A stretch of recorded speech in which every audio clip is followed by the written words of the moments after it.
Hello guys, so welcome to today's show.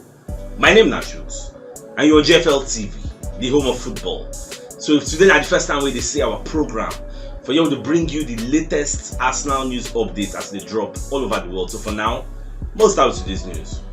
Kevin Campbell will be one of the Arsenal former players and at the same time one of the sports pundits of our time. They'll come as I call talk about this Mudryk matter. So Baba call talk say this Mudryk fee he gets, say go dey worth it, you go worth am if Arsenal win the league at the end of the day. What thing they try to talk they say, say the fee where they talk something like 80 something million pound, maybe 100 million euros. So everybody they talk say it dey very very expensive, but it is an investment worthwhile. Say at the end of the day, if we spend this kind of money, buy this kind of player, and we can't win the league, nobody will remember how much you spend again. It will be a better investment, or maybe at the end of the day we can't qualify for the Champions League, so it will make a whole lot of sense. But back on go further, on the expansion, on the talk, say imagine having a Martinelli and a Mudryk in your team. Mudryk don't terrorize the fullbacks, terrorize them for like 60-70 minutes. Then the remaining 20 minutes or 25 minutes, Martinelli don't terrorize them. Then the remaining 20 to 25 minutes, you can't bring in a Mudryk with his pace, with his speed. He gets what he thinks he go do to whichever fullback when they meet him. Say him they come fresh, and that one not they run up and down for like 70 minutes. What do you think will happen? Say will give us the vibe. We walk out, they give us that year. He gets we are as a winger they like to bring them when time done they go start. Boom, we go carry them better. So now what in the talk say he will destroy any fullback where two of them play together again, because one-on-one, so when I enter the same time, so you don't stand the chance. It can be say when you don't run tire. So Baba just give us that kind of scenario, they paint them for our mindset. So at the end of the day, we'll just see everything. If everybody talks, say the deal go see happen, well, we'll just see the watch. Then Ali McCoy get where they work for TalkSport. Don't come and say they analyze the Chelsea deal with Joao Felix. So Baba Kone talk say Chelsea paid 60 million euros. Even Fabrizio Romano self confirm 60 million euros to get the Joao Felix deal, because you go pay the fee, the loan fee, then you go pay tax. You get, then you come play the player salary, everything they amount to that kind of 15-16 million euros. So Ali McCoy going to say this thing is madness. Like, so we don't do loan deal now, a loan deal cash them like 10 million pound loan deal. Who does that? But a player that will come and play for you for 5 months. You get, so say it don't make sense, and this is one of the reasons we make people like Manchester United and people like Arsenal run away from the deal. But because Chelsea don't really, when you check the way Arsenal they build, if you look at Arsenal, you know say they get projects, they know what they build on, they have a destination, they have where they are going. But Chelsea don't really get any projects, any visible projects. You will say this is their blueprint, this is where they are heading to. Like they won't be say anybody just use money buy anybody. If you get one statistics, we come as I talk, say Chelsea don't spend over 300 and something million to buy forward, to buy attackers, and at the end of the day, something is always going wrong with their number 9. Look at how much they spent on Lukaku. At the end of the day, look at him flop. Look at how they bring Aubameyang. At the end of the day, look at him flop. Now they don't go bring Joao Felix. You never know the role when go play. I believe he's going to start on the wings because they get injury to Christian Pulisic and Ryan Sterling.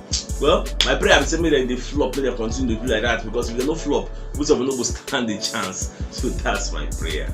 Many reports going to come outside again. These are fresh reports. They're going to give us Mudryk progress. Now the Mirror will be one of our super monitoring spirit. Let us know this one. So the going to talk say this Mudryk deal is coming to fulfillment. Say the deal will be that kind 70 to 80 million euros, which is about 62 million to 70 million pounds. So the going to talk say Mudryk already agreed 2 million pounds per year deal. You get now what will they hear?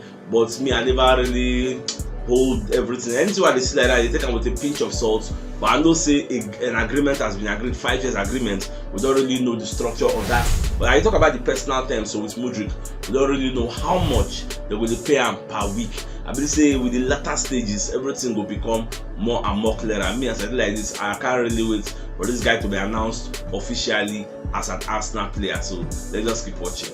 Our Evans fan Goran Eriksson don't come outside. They ask Arsenal to go for Goncalo Ramos, where they play for Benfica, and this guy don't score 15 goals in 24 games for Benfica this season.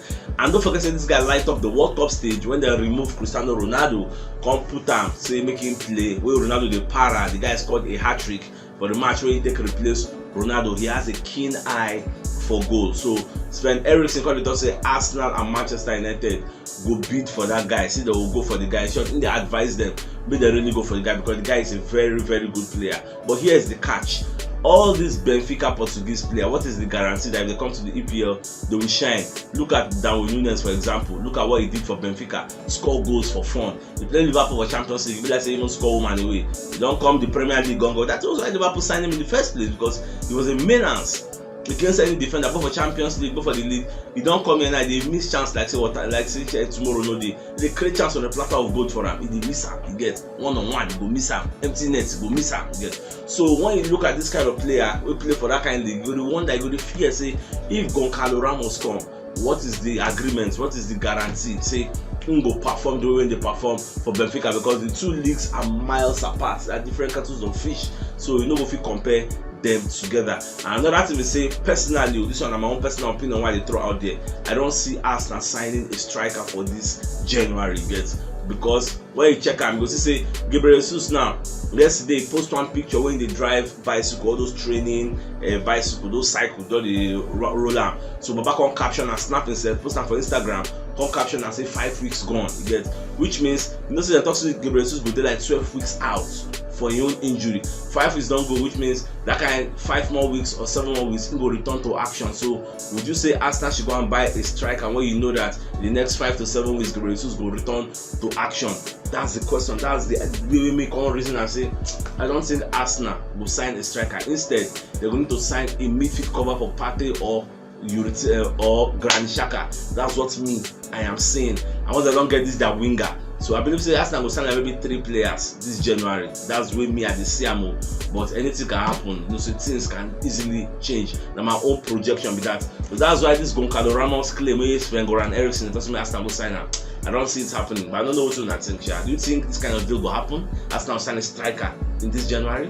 Now we call it say Arsenal gets one sell-on fee clause for the deal where they do with Marcel and Guendouzi. I know say because Aston Villa now don't they prepare a bid. In short, they hear say they don't even send offer. It gets to Marcel say they won't sign this Guendouzi. Marcel they hold out for 50 million. You get Aston Villa they offer that kind of 30 million because the rest will be in add-ons. So we never know whether the deal will go through, because all I know now is that Unai Emery won't reunite with Guendouzi, because Guendouzi don't fall out with the coach in Marcel there. He go report to the president Pablo Longoria, say he don't like the way the coach they do, let the coach change him. I don't know what the coach do, I say he don't like the coach. Pablo Longoria say if you don't like him, find your square roots. So himself will they look for greener pastures. Now the greener pastures don't come in the form of Unai Emery. So if this guy moves to the EPL, he go reunite with former Arsenal manager Unai Emery, and Arsenal go collect money. Arsenal has a percentage on whatever transfer we Marcel do on Guendouzi head to any other club, which is good deal for us. I don't know the percentage. I believe say in the coming days it will be more clear, but bear it in mind we have a sell-on clause on Guendouzi. The FA don't find evidence on Ciaron Brown of Oxford will collect yellow card for 59 minutes when they play the cup match between Arsenal and Oxford United. So the call also before the match, you go and text message will circulates. So many people place bet say the guy will collect yellow card, and many people bet on that thing. The call also for the stadium itself. For after the guy collect yellow card, people were very happy that they jubilate to get say they win. Some people say they win hundreds of pounds to get. So they investigate them, because don't forget that the bookies, the bookmakers, they report to the FA say there was an unusual betting pattern will happen. Many people place a bet on one particular outcome and the outcome came. So they are trying to investigate it, but they don't see the text message will circulate. Even the Oxford United said don't put out a statement, say they will contribute, they will support the police investigation if they need their own support. They say anything they say me they do, then go do, and they won't come to a logical conclusion of this case. So anyhow the case they go, I go let's know. Go just the watch. Fabrizio Romano said don't confirm say Arsenal and Shakhtar they in direct talks to finalize this Mudryk deal. Fabrizio talking for him podcast say they are talking every day. Because Shakhtar Donetsk wants a quick resolution so that they will know what this money do. At the same time, Arsenal self wants a quick resolution because they have tougher games ahead and they want to make the player come acclimatize quickly. Can't know how the team they prepare for games and all that. So Babacon talk say what they truly confirm and say they are discussing add-ons and bonus and the upfront fee. They are not discussing the figure of the deal. That one has been agreed. What they are discussing now is the structure. How will the money be paid? How much will be upfront, the bonus, performance related incentives and add-ons. Those are the things waiting for the front burner now. Fabrizio confirm, and so everybody they fear whether Arsenal go sign this guy, they no go sign him. When they hear say they don't confirm the fee already. Now add-ons, I don't know what to see the fee again. A lot of now they see the comments, they are very very skeptical, lack of patience. May not just calm down. I don't already tell you, if you follow this my program, you know say I don't tell you from the beginning. Say now like this it go be. Don't expect say January 1 will run go sign. So at this stage, unless maybe you be a new member who just watch our show for the first time, you shouldn't be surprised. I already predicted this to say that like this it will be. And now we're going to hear why Shakhtar Donetsk they hold out for a very very big fee. Now we're going to hear say the FIFA they give one rule, say any foreigner waiting for Ukraine when they play there, you can suspend your contract to get so that I no go play for them again. And they be like say the Ukraine league, because of the war, they know they generate enough revenue. That is why this transfer opportunity now a very very big opportunity for them to realize a very decent revenue and use the money to do some other things. That is why they are even contemplating on selling their assets. And now things going to be a bit clearer. Maybe that is Sirona and the president and the CEO, the reason say they feel use this Mudryk deal, kill two birds, do many things. So let's just see how it goes. At the end of the day, we'll carry their money, give them the carry player, give us, case dismissed. Even Alex Kruk said, don't come and say, I talk, say, I was told last night that Mudryk's deal is imminent.